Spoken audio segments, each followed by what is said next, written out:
لطیفہ عرض کیا ہے۔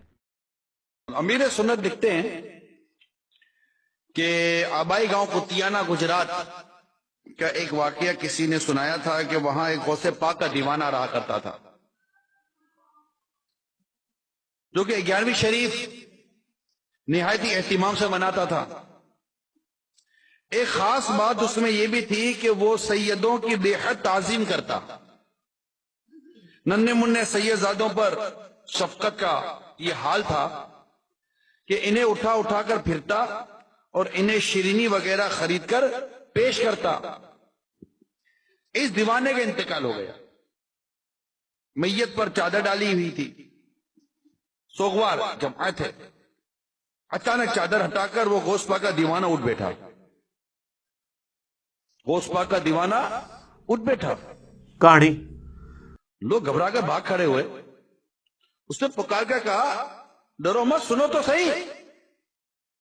لوگ جب قریب آئے، واہ، لوگ جب قریب آئے تو کہنے لگا بات دراصل یہ ہے کہ ابھی ابھی میرے 11ویں والے آقا، پیروں کے پیر، پیر دستگیر، روشن ضمیر، قطب ربانی، محبوب سبحانی، غوث سمدانی، قندیل نورانی، شہباز لا مکانی،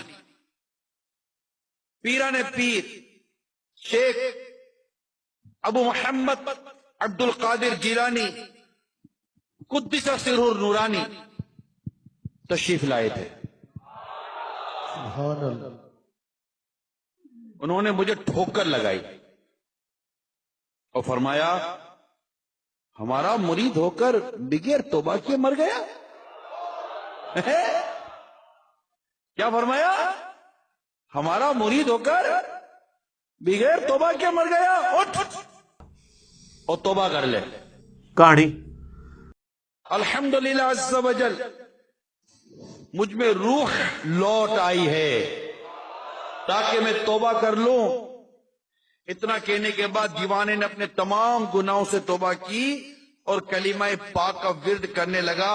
پھر اچانک اس کا سر ایک طرف ڈھلک گیا اور اس کا انتقال ہو گیا۔ نبی علیہ السلام نے پیچھے چھڑ گئے۔ اللہ کا ریپرزینٹیٹو دنیا میں کون؟ پیغمبر۔